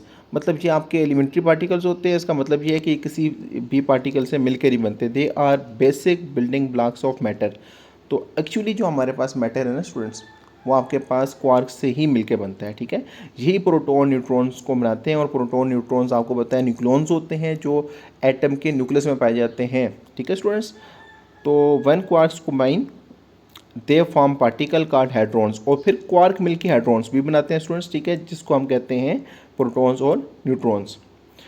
तो प्रोटॉन्स और न्यूट्रॉन्स के स्टूडेंट्स मैं आपको यहाँ पे थोड़ा सा बताता चलूँ कि प्रोटॉन में आपके पास 2 अप क्वार्क होते हैं और एक डाउन क्वार्क होता है, ओके स्टूडेंट्स। तो आपने स्टूडेंट इस चीज़ को याद रखना है कि जो अप क्वार्क होता है उसके ऊपर +2/3 चार्ज होता है स्टूडेंट्स, ठीक है, और जो आपके पास डाउन क्वार्क होता है आपके पास -1/3 होता है। तो स्टूडेंट्स, आपको पता है ना कि हमने प्रोटॉन का चार्ज जो होता है +1 होता है, वो कैसे होता है कि आपके पास जो प्रोटॉन होता है ना उसके बीच में 2 अप क्वार्क होते हैं और एक डाउन क्वार्क होता है। तो 2 अप क्वार्क का मतलब स्टूडेंट्स के 2/3 प्लस का लिखें आप, और एक डाउन क्वार्क होता है। डाउन क्वार्क का जो चार्ज होता है वो आपके पास -1/3 होता है। तो आप 2 + 2/3 + 2/3 -1/3 करेंगे तो आपके पास आंसर +1 आएगा, ओके स्टूडेंट्स। तो यहाँ से हमारे पास पता चलता है, हमें ऐसे पता लगता है कि प्रोटॉन पे +1 चार्ज होता है, ओके स्टूडेंट्स, इसको आपने याद रख लेना है। और जो न्यूट्रॉन्स होते हैं इसके बीच में 2 डाउन क्वार्क होते हैं और एक अप क्वार्क होता है। तो डाउन क्वार्क का जो आपके पास चार्ज है स्टूडेंट्स, मैंने आपको बताया कि वो -1/3 होता है, ठीक है। और इसी तरह से जो न्यूट्रॉन है इसमें 2 -1/3 होते हैं, मतलब 2 डाउन क्वार्क होते हैं और एक अप क्वार्क होता है। तो आपने -1/3 -1/3 और +2/3 जो होगा आपके पास अप क्वार्क का चार्ज, इसको ऐड करेंगे तो आपके पास 0 आंसर आएगा। तो न्यूट्रॉन के ऊपर जो चार्ज होता है स्टूडेंट्स वो क्या होता है, इसलिए 0 होता है। तो स्टूडेंट्स, आई होप आपको समझ आ रही होगी। देन उसके बाद हमने 6 टाइप्स बताने हैं, फ्लेवर्स बताने हैं इसके फैमिलीज़ के क्वार्क्स के स्टूडेंट्स। तो आपने याद कर लेना है, इनके नाम भी उनको अच्छे तरीके से आपने जेर में रखना है। क्वार्क्स इन 6 फ्लेवर ऑर्गेनाइज्ड इन 3 जनरेशंस। इनकी 3 जनरेशंस होती हैं स्टूडेंट्स। जो आपके पास अप क्वार्क और डाउन क्वार्क होता है ये फर्स्ट जनरेशन होती है, ठीक है स्टूडेंट्स। अप क्वार्क और डाउन क्वार्क क्या होती है आपके पास स्टूडेंट्स, फर्स्ट जनरेशन होती है, MCQs में आता है ये। उसके बाद जो आपके पास स्टूडेंट्स आपके पास आएगा चार्म क्वार्क और स्ट्रेंज क्वार्क, ठीक है स्टूडेंट्स, ये आपके पास सेकंड जनरेशन के होते हैं स्टूडेंट्स, ठीक है। मैंने ऊपर साथ इसके बीच में लिखा हुआ भी है, ठीक है। तो आपने इन दोनों को सेकंड जनरेशन करना है, ये नहीं कि एक आपके पास चार्म क्वार्क जो है सेकंड है, ये दोनों ही सेकंड जनरेशन है। उसके बाद आपके पास टॉप क्वार्क और बॉटम क्वार्क जो होते हैं स्टूडेंट्स, ये आपके पास थर्ड जनरेशन में आते हैं। ओके स्टूडेंट्स, तो अब इनको बारी बारी थोड़ा सा रीड करते हैं ताकि आपके पास जो अप क्वार्क होता है स्टूडेंट्स, इस तरह से मैंने आपको भी बताया, ये आपके पास +2/3 इसका चार्ज होता है, इसका लाइटेस्ट वेट होता है और ये मोस्ट स्टेबल होता है। स्टूडेंट्स एक चीज़ आपने बिल्कुल माइंड में कंसेप्ट क्लियर कर लेना है कि जिस भी पार्टिकल का मास क्या होगा, सबसे कम होगा उतना ज़्यादा स्टेबल होगा, और जिसका मास बहुत ज़्यादा होगा स्टूडेंट्स, जिस पार्टिकल का हैवी मास होगा, जिस तरह टॉप क्वार्क देखा जाए तो सबसे हैवीएस्ट है इनके अंदर, ठीक है, तो वो अनस्टेबल होगा उतना। ओके स्टूडेंट्स, तो उम्मीद करता हूँ आपको समझ आ रही होगी। तो अब क्वार्क को रीड करते हैं उसमें, these are the latest quark and stay around for a long time together with down quark they make up a normal matter. तो स्टूडेंट्स जब ये आपको मैंने इस तरह से बताया कि जो आपके पास अप क्वार्क होते हैं, ये दो अप क्वार्क और एक डाउन क्वार्क मिलके क्या बनाते हैं, एक प्रोटॉन बनाता है, और ये स्टेबल होता है बहुत ज़्यादा, मोस्ट स्टेबल होता है आपके पास अप क्वार्क। तो स्टूडेंट्स ये चीज़ आपने इसके बीच में क्या कर देनी है, राइट कर देनी है। इसी तरह से अगर हम बात करते हैं डाउन क्वार्क की, तो इस पर जो चार्ज होता है स्टूडेंट, ये -1/3 होता है, ठीक है। जिस तरह से आपको मैंने बताया कि आपके पास न्यूट्रॉन जो है, इसमें दो डाउन क्वार्क और एक अप क्वार्क होगा, मतलब -1/3 और +2/3 करेंगे तो आपके पास 0 आ जाएगा। आपके पास 0 जो होता है ये न्यूट्रॉन का ही चार्ज होता है। तो ये हमारे जितने भी क्वार्क्स हैं ना, ये मिल के क्या करते हैं, आपके पास ये बनाते हैं प्रोटॉन न्यूट्रॉन्स बनाते हैं, स्पेशली अप और down. Slightly heavier than up quark, जो आपके पास डाउन क्वार्क होता है स्टूडेंट्स, ये थोड़ा सा वज़न में भारी होता है आपके पास अप क्वार्क की निस्बत। These are also very stable, ये भी क्या होता है, बहुत ज़्यादा स्टेबल होता है, and found in side the protons and neutrons. तो स्टूडेंट्स ये आपको मैंने बता दिया है। नेक्स्ट मूव करते हैं स्टूडेंट्स, आपके पास चार्म क्वार्क। चार्म क्वार्क का जो साइज़ आपके पास जो होता है स्टूडेंट्स, इसका चार्ज वो +2/3 होता है, सेकेंड जनरेशन से तलक रखते हैं दोनों, और ये आपके जो होते हैं ना, इनका जो मास होता है ये अप और डाउन दोनों से ज़्यादा होता है, ठीक है students. They were discovered later as they require more energy to produce. Strange quark जो स्टूडेंट्स, इसका आपने याद रखना है -1/3 होगा, लॉन्ग लाइफ होगी इसकी, हैवियर देन डाउन क्वार्क, ठीक है। ये हैवियर देन डाउन क्वार्क होता है और उसकी लाइफ भी ज़्यादा होती है as compare to charm quark, इसलिए तो हम इसको क्या कहते हैं, स्ट्रेंज क्वार्क कहते हैं। They have surprisingly long life compare to the other heavy particles, hence their name are strange. तो स्टूडेंट्स इसको भी आपने याद कर लेना है। नेक्स्ट आपके पास आएगा टॉप क्वार्क। टॉप क्वार्क का भी आपके पास +2/3 होगा स्टूडेंट्स, और ये थर्ड जनरेशन के अंदर आता है और सबसे हैवी वेट इसका होता है, ठीक है। ये हर चीज़ में हैवी होता है। The heaviest of all quark, it is so unstable. ये आप देख, मैंने आपको बताया स्टूडेंट्स के जो आपके पास जिसका मास सबसे ज़्यादा होगा, हैवी होगा, वो अनस्टेबल होगा, तो ये सबसे ज़्यादा अनस्टेबल है। और that it decay almost instantly after being created. तो जैसे ही ये क्या होगा, क्रिएट होता है, उसके फ़ौरन बाद ये क्या हो जाता है, डिके हो जाता है, मतलब अनस्टेबल है इतना ज़्यादा ये। उसके बाद स्टूडेंट्स लास्ट पे आएगा आपके पास बॉटम क्वार्क। ये -1/3 होता है स्टूडेंट्स, और ये भी थर्ड जनरेशन से बिलोंग करते हैं, आल्सो वेरी हैवी, ठीक है। It usually decay into a charm quark. It is an essential part of the heavy energy physics research. तो स्टूडेंट्स ये थे हमारे क्वार्क से रिलेटेड क्वेश्चन। उम्मीद करता हूँ आपको क्वार्क वाला क्वेश्चन भी अच्छे से समझ आ चुका होगा स्टूडेंट्स। तो मूव करते हैं हम क्वेश्चन नंबर 6 की तरफ। तो स्टूडेंट क्वेश्चन नंबर 6 है, find the current following through each resistor using Kirchhoff's law in the given circuit. तो स्टूडेंट वेरी इंपॉर्टेंट क्वेश्चन है, रिपीट हो सकता है, तो आपने अच्छे से इसको समझ लेना है। तो आपके पास जो स्टूडेंट जो आपके पास किरचॉफ लॉ होता है ना, ठीक है स्टूडेंट्स, तो इसको हम यूज़ करते हैं कॉम्प्लेक्स सर्किट के लिए, ठीक है। जिस सर्किट के बीच में 2 या 3 बैटरीज वगैरह लगी होती हैं, ठीक है, जो कॉम्प्लेक्स सर्किट होता है, ठीक है। तो वैसे जो सिंपल सर्किट होता है उसकी तो हम ओम्स लॉ के ज़रिए ही रेजिस्टेंस को, करंट को फाइंड कर सकते हैं, ठीक है। बट अगर एक की सर्किट के बीच में 2 या 2 से ज़्यादा बैटरी वगैरह लगी हों, ठीक है, और रेजिस्टेंस भी उसके अंदर ज़्यादा हो, ठीक है, मतलब रेजिस्टर भी ज़्यादा लगे हों, ठीक है, सीरीज़ के अंदर या आपके पास पैरेलल में लगे हों, तो हम क्या करते हैं उसके लिए किरचॉफ्स लॉ को यूज़ करते हैं। तो किरचॉफ एक साइंटिस्ट था स्टूडेंट्स, उसी के नाम के ऊपर ये लॉ है, ठीक है, इसने लॉ दिया था ये, जिसकी मदद से हम क्या कर सकते हैं, करंट को फाइंड कर सकते हैं कॉम्प्लेक्स सर्किट के अंदर इजीली। तो स्टूडेंट्स इसके लिए कुछ कंसेप्ट हैं आपको मैंने पहले बताने हैं, वो आप ज़रा अच्छे तरीके से समझ लीजिएंगे, देन आपको इंशाल्लाह ताला ये क्वेश्चन बहुत ईजी लगेगा। तो सबसे पहले मैंने आपको यहाँ पे बताना है स्टूडेंट्स कि हमारे पास जो बैटरी होती है ना स्टूडेंट्स, इसका जो नेगेटिव टर्मिनल होता है इसका छोटा साइन होता है, और जो पॉजिटिव होता है इसका क्या होता है, बड़ा, आप उसको आपने बड़ी डैश लगानी होती है, ठीक है। तो बड़ी डैश आपके पास जो होती है वो पॉजिटिव टर्मिनल को शो करती है। तो करंट की डायरेक्शन मैंने ऊपर देखें राइट की हुई है यहाँ पे, वो आपके पास लेफ़्ट टू राइट जा रहा है, ठीक है, नेगेटिव से पॉजिटिव की तरफ जा रहा है। तो नेगेटिव आपके पास स्टूडेंट्स जो होता है ना, ये लोअर पोटेंशियल होता है, और आपके पास जो पॉजिटिव होता है ये हायर पोटेंशियल होता है, ठीक है स्टूडेंट्स। तो जब भी करंट आपके पास नेगेटिव से पॉजिटिव की तरफ मूव करेगा तो देन आपने क्या करना है, जो भी इलेक्ट्रोमोटिव फोर्स, जो भी बैटरी के साथ जो वैल्यू लिखी होगी उसको आपने पॉजिटिव लेना है, ठीक है स्टूडेंट्स।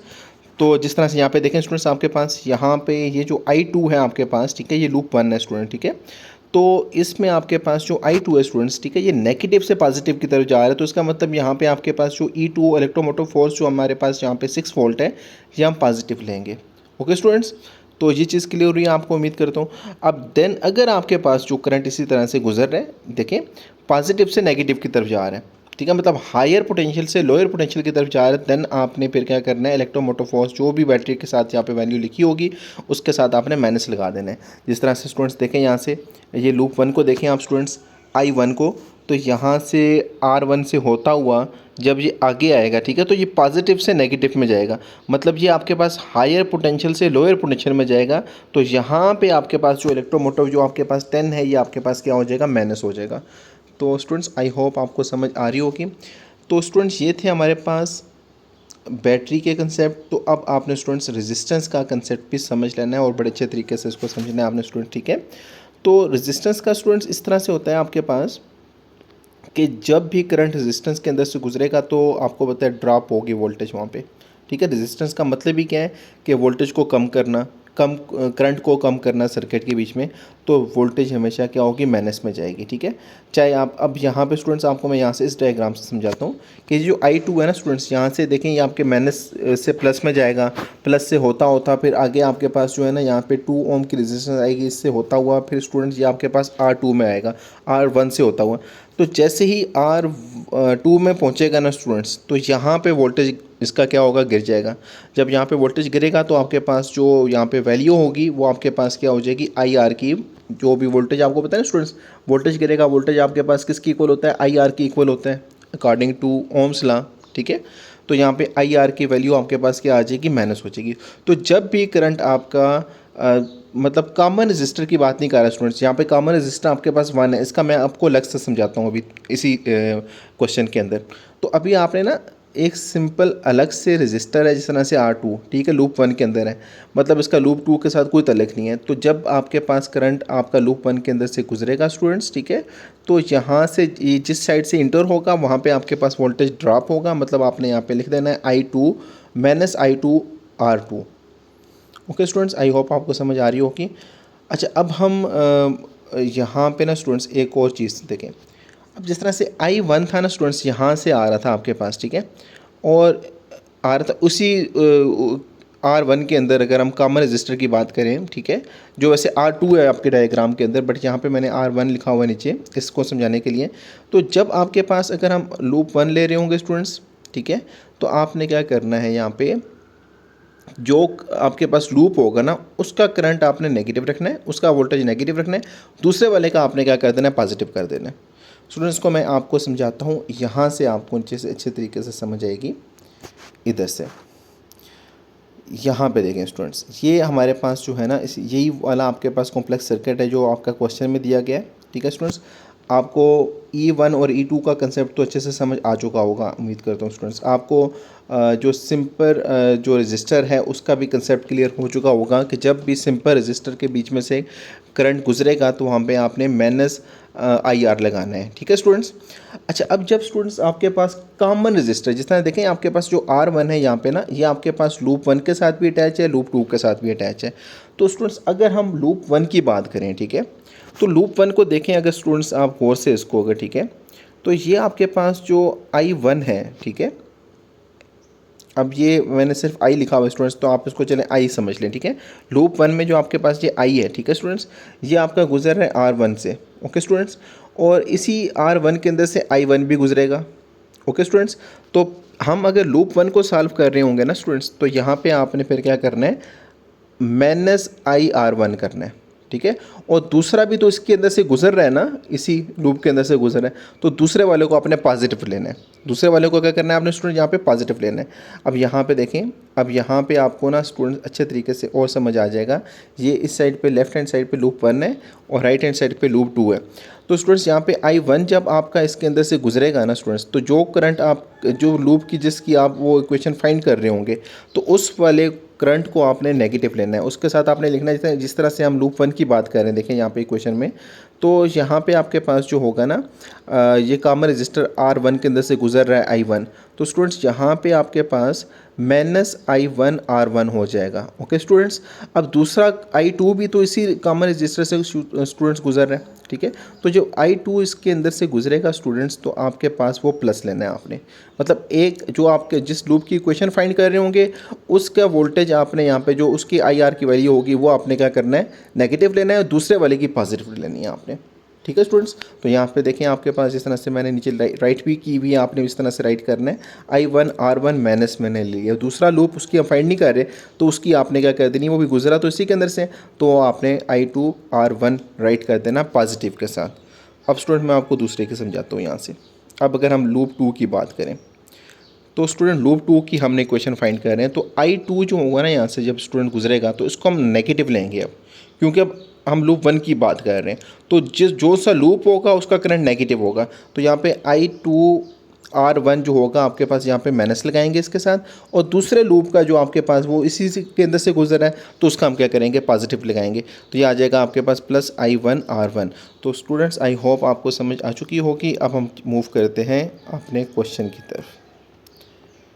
तो स्टूडेंट इसी तरह से यहाँ पे आपके पास जो है ना, इसको अगर आप देखें क्वेश्चन को, ठीक है स्टूडेंट्स, तो हम सबसे पहले जो है वैसे इसकी हम लूप वन को फाइंड कर लेते हैं। लूप वन हमारे पास जो लेफ्ट हैंड साइड पे है ना स्टूडेंट्स, ये आपके पास जिसकी इलेक्ट्रोमोटिव फोर्स जो आपके पास है 10 है, इसको हम यहाँ से सॉल्व करते हैं स्टूडेंट्स, ठीक है।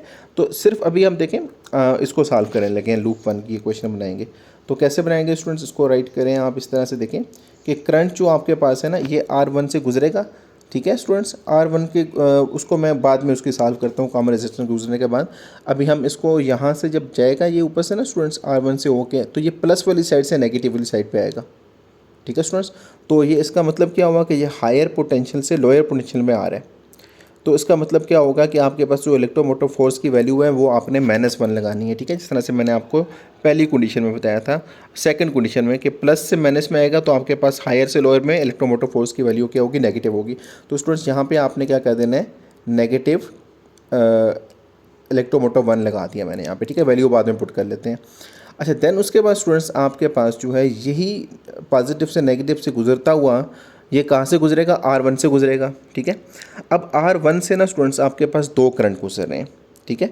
अभी हम लूप वन की इक्वेशन को फाइंड कर रहे हैं, तो जब ये R1 से गुजरेगा स्टूडेंट्स, तो जो जिस की इक्वेशन हम फाइंड कर रहे होंगे ना, उसको हम क्या करेंगे, नेगेटिव लेंगे, ठीक है स्टूडेंट्स। तो यहाँ पे -I1 R लगाएंगे हम, ठीक है स्टूडेंट्स। तो यहाँ पे मैंने क्या कर दिया, यहाँ पे देखिए -I1 R लगा दिया।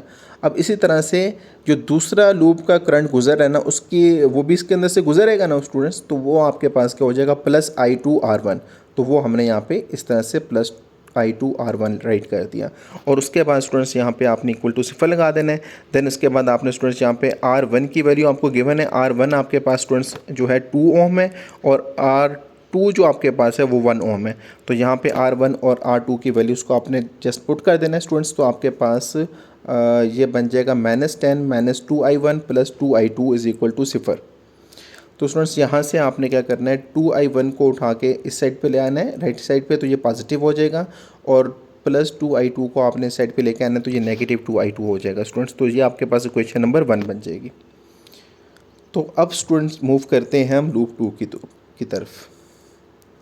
तो स्टूडेंट लूप 2 को आप ज़रा गौर से देखें, आप जो राइट हैंड साइड पे है, तो I1 जो है ये आपका नेगेटिव टर्मिनल से पॉजिटिव की तरफ जा रहा है, मतलब लोअर से हायर की तरफ जा रहा है। तो यहाँ पे आपके पास जो E2 की वैल्यू होगी स्टूडेंट्स, इसको आपने क्या लेना है, यहाँ पे आपने इसको पॉजिटिव लेना है, मतलब 6 वोल्ट पॉजिटिव आएगा आपके पास, ठीक है।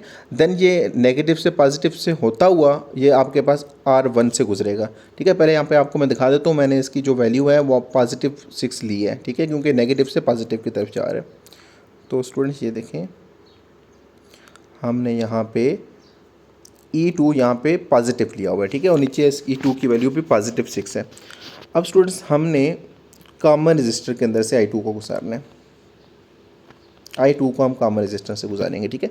अब क्योंकि लूप 2 की हम फाइंड कर रहे हैं, I2 वाले करंट की हम इक्वेशन फाइंड कर रहे हैं स्टूडेंट्स, तो नेगेटिव से पॉजिटिव से होकर जब ये आपका R1 से गुजरेगा स्टूडेंट्स, ठीक है, तो इसकी हम क्या कर रहे हैं, जिसकी फाइंड कर रहे होंगे ना, उसकी हमने वो नेगेटिव लेनी है, मतलब ये I2 R1 नेगेटिव हो जाएगा, ठीक है स्टूडेंट्स। तो मैंने यहाँ पे इसलिए यहाँ पे ये I2 R1 माइनस लिखा है, ठीक है स्टूडेंट्स। और दूसरे वाला जो होगा वो आपके पास क्या होगा, वो I1 जो गुजर रहा है उसको हमने देखें I1 R1 को हमने प्लस लिया है यहाँ पे।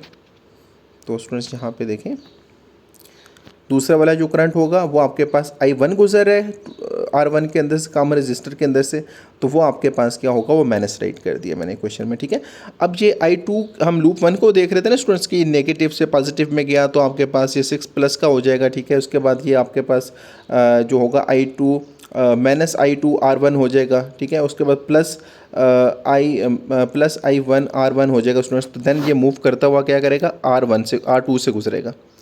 तो R2 से जब गुजरेगा तो ये क्योंकि सिंपल है तो वहाँ पे वोल्टेज दोबारा से ड्रॉप होगी, तो यहाँ पे आपने माइनस I2 R2 लगा देना है स्टूडेंट्स। यहाँ पे आपके पास माइनस I2 R2 आ जाएगा।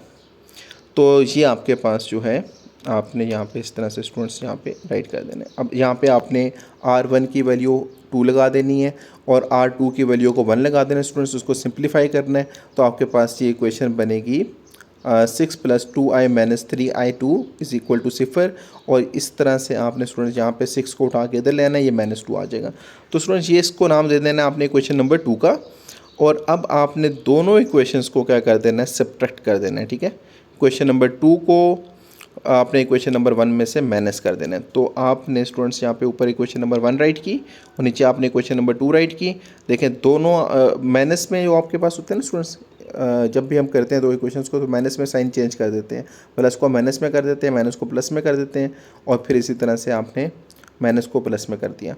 तो ये प्लस माइनस एक जैसे थे कट के स्टूडेंट यहाँ पे, तो आपके पास रह जाएगा I2, ठीक है, = -4a। तो ये स्टूडेंट्स हमने I2 को फाइंड कर लिया। अब इसी को ये आपके पास जो है ना स्टूडेंट्स, जो है एलिमिनेशन मेथड, उस मेथड से मैंने इसको सिंपलीफाई किया है इसको। तो I2 को आपने इक्वेशन नंबर 1 में क्या कर देना है स्टूडेंट्स, अब पुट कर देना है। तो put in equation number 1, right hand side पे देखें आपको नज़र आ रहा होगा स्टूडेंट्स। तो जब वहाँ पे आप पुट करेंगे तो आपके पास जो है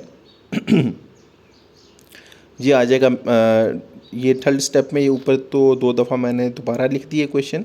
नीचे आपके पास जो है जहाँ पे I2 लिखा है स्टूडेंट्स, वहाँ पे -4 लगाएंगे क्योंकि I2 की वैल्यू आपके पास -4 आई है।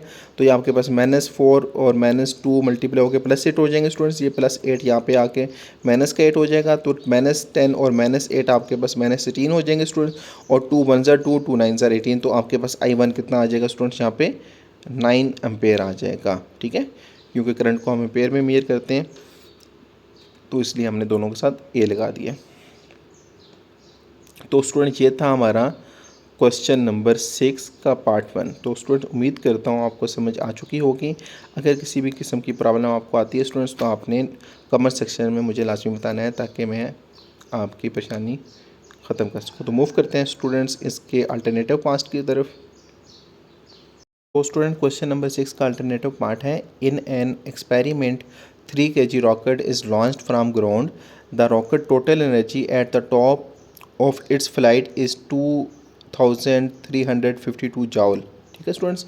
तो हमने क्या फाइंड करनी है, चीज़ें फाइंड करनी है। What was the rocket launching speed, के रॉकेट की लॉन्चिंग स्पीड क्या थी, ए पार्ट में आपने ये फाइंड करना है। What height did the rocket reach, ठीक है, कि रॉकेट की हाइट को हमने फाइंड करना है, किस हाइट तक गया है वो।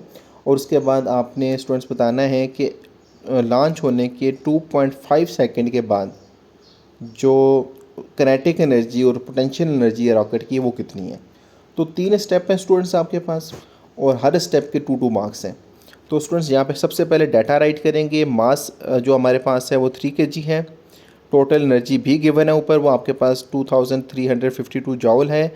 और जी की वैल्यू स्टूडेंट्स हमने अपने पास से राइट की है 9.8 मीटर पर सेकंड स्क्वायर, और टाइम आपको गिवन है स्टूडेंट्स यहाँ पे 2.5 सेकंड है। तो स्टूडेंट्स सबसे पहले आपने यहाँ पे जो पार्ट ए है इसमें आपने इनिशियल वेलोसिटी फाइंड करनी है रॉकेट की। देन उसके बाद आपने ये एंड की जगह स्टूडेंट्स यहाँ पे बी राइट करना है आपने, बी पार्ट में आपने हाइट फाइंड करनी है। सी की जगह स्टूडेंट आप सी पार्ट में आपने किनेटिक एनर्जी और पोटेंशियल एनर्जी आपने फाइंड करनी है रॉकेट की आफ्टर लॉन्चिंग 2.5 सेकंड। ठीक है स्टूडेंट्स, तो सॉल्व करते हैं स्टूडेंट्स सबसे पहले पार्ट ए को। तो स्टूडेंट्स एक चीज़ आपने याद रखनी है, किनेटिक एनर्जी जो होगी हमारे पास वो हमने इक्वल कर लेनी है टोटल एनर्जी के। ठीक है, तो हमारे पास क्या आ जाएगी, वी आई आ जाएगी। ठीक है स्टूडेंट्स, तो यहाँ पे 1/2 mv² is equal to ET मतलब टोटल एनर्जी। और यहाँ पे स्टूडेंट्स आपने v को एक साइड पे सेपरेट कर लेना है, 2 को ऊपर मल्टीप्लाई किया जाके, तो ये हमारे पास v² is equal to 2 multiply by E by mass आ गया। ठीक है स्टूडेंट्स, तो यहाँ पे v² है तो हमने क्या करना है, सिर्फ v को फाइंड करना है स्टूडेंट्स। तो यहाँ पे आप क्या करेंगे, इसको अंडर रूट ले लेंगे, तो आपके पास आ जाएगा 39.6 मीटर पर सेकेंड। तो स्टूडेंट्स ये हमारे पास जो थी v की वैल्यू आ गई, मतलब पार्ट ए आपके पास जो है सिंपल इस तरह से आपने किनेटिक एनर्जी और टोटल एनर्जी को इक्वल किया आपस में, तो आपके पास क्या आ गया, v को अकेला किया आपने, आपके पास आ जाएगी आपके पास आ जाएगी वेलोसिटी। ठीक है, अब इसका बी पार्ट में स्टूडेंट्स आपने हाइट फाइंड करनी है, तो उसमें अब आपने क्या कर देना है, पोटेंशियल एनर्जी को इक्वल कर देना है टोटल एनर्जी के।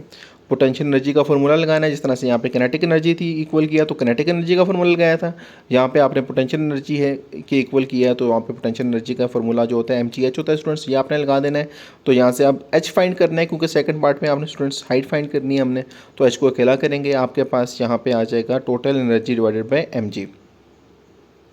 टोटल एनर्जी के साथ हम क्या करेंगे, मास और ग्रेविटेशनल एक्सेलरेशन को मल्टीप्लाई करेंगे, डिवाइड करेंगे स्टूडेंट्स, तो आपके पास हाइट जो आ जाएगी वो 80 मीटर आ जाएगी स्टूडेंट्स। ठीक है, अब आपके पास सी पार्ट है स्टूडेंट्स, जो लास्ट पार्ट है हमारे पास कि किनेटिक और पोटेंशियल एनर्जी हमने रॉकेट के लॉन्च होने के बाद 2.5 सेकंड के बाद जो है रॉकेट की जो किनेटिक एनर्जी है और पोटेंशियल एनर्जी है वो कितनी है, ये चीज़ हमने फाइंड करनी है। तो इसके लिए स्टूडेंट सबसे पहले हम क्या करेंगे, किनेटिक एनर्जी इस तरह से आफ्टर 2.5 सेकंड हम फाइंड नहीं कर सकते स्टूडेंट्स डायरेक्टली, तो हम सबसे पहले क्या करेंगे, VF को फाइंड करेंगे। ठीक है, तो VF के लिए हम क्या करेंगे, फर्स्ट इक्वेशन हम न्यूटन लगाएंगे मोशन की, VF is equal to VI plus GT, जहाँ पे G इसलिए लिया जा रहा है क्योंकि रॉकेट के ऊपर ग्रेविटेशन एक्सेलरेशन एक्ट कर रही है स्टूडेंट्स। तो VI जो हमने पीछे फाइंड किया था स्टूडेंट्स वही यहाँ पे राइट करेंगे, जो हमारे पास था 39 हमने नीचे फाइंड किया, अभी देखें 39.6, तो यहाँ पे आपने VI की जगह स्टूडेंट्स 39.6 राइट कर देना है, G की जगह 9.8, और टाइम आपके पास 2.5 सेकंड है। तो जब आप सबको सॉल्व करेंगे स्टूडेंट्स, तो आपके पास VF की वैल्यू आ जाएगी 15.1 मीटर पर सेकंड। तो स्टूडेंट्स ये हमने जो VF की वैल्यू फाइंड की है वो इसलिए की है ताकि हम किनेटिक एनर्जी जो है वो बता सकें। ठीक है स्टूडेंट्स, तो उसके लिए फाइनल वेलोसिटी का होना ज़रूरी था। तो अब हम क्या करेंगे, किनेटिक एनर्जी का जो फार्मूला है स्टूडेंट्स वो लगाएंगे, वो बहुत ही सिंपल है, 9th-10th के फार्मूले आप के सामने स्टूडेंट्स सारे कि ये सारे फार्मूले जो हैं 9th-10th की ही हैं। तो यहाँ पे किनेटिक एनर्जी 1/2 mv² लगाएं आप, 3 मैस की जगह 3 पुट करें, और वेलोसिटी जो आपने अभी फाइंड की है स्टूडेंट्स वो लगाएं 15.1 स्क्वायर, और ये आपके पास जो आ जाएगा 342 जॉल आफ्टर 2.5 सेकंड जो होगी किनेटिक एनर्जी होगी रॉकेट की। तो अब हमने पोटेंशियल एनर्जी को इसके फाइंड करना है स्टूडेंट्स। तो पोटेंशियल एनर्जी के लिए हम क्या करेंगे, to find the potential energy use the law of conservation of energy. तो स्टूडेंट्स यहाँ पे आपने जो आपके पास जो law of conservation of energy होता है वो आपके पास इक्वल होता है total energy equal to potential energy plus kinetic energy. तो स्टूडेंट्स यहाँ पे आपके पास जो है किनेटिक एनर्जी वहाँ पे प्लस था, तो इस साइड पे आके नेगेटिव हो जाएगा, पोटेंशियल एनर्जी को हम यहाँ पे ही रखेंगे। तो टोटल एनर्जी में से किनेटिक एनर्जी जब माइनस करेंगे स्टूडेंट्स, तो आपके पास 2010 जॉल आ जाएगा potential energy after 2.5 second of rocket launching. तो स्टूडेंट्स ये थे आपके सेक्शन सी के तमाम क्वेश्चंस। उम्मीद करता हूँ आपको सब क्वेश्चन अच्छे से समझ आ चुके होंगे। और किसी भी क्वेश्चंस में आपको कोई प्रॉब्लम होती है तो आपने कमेंट सेक्शन में लाजमी बताना है। और वीडियो को लीव करने से पहले आपने स्टूडेंट सब ने चैनल को सब्सक्राइब कर देना है। ये वीडियोस आप लोगों के लिए बनाई जाती हैं, सब मेहनत आप लोगों के लिए की जा रही है ताकि आपके जो एग्ज़ाम हैं वो बहुत अच्छे से हो सकें। और वीडियो को इंशाल्लाह मैं अभी ही जल्दी अपलोड कर दूँगा, क्योंकि पूरी नाइट मैंने इसको बनाया है, तो इसीलिए बनाया है ताकि आप लोगों की आज का दिन जो है वो ज़ाया ना हो और कल का दिन भी आपके पास हो और आप अच्छे से क्या कर सकें, इसकी तैयारी कर सकें। तो स्टूडेंट्स अपना बहुत ज़्यादा ख्याल रखिएगा। टेक केयर एंड अल्लाह हाफिज़।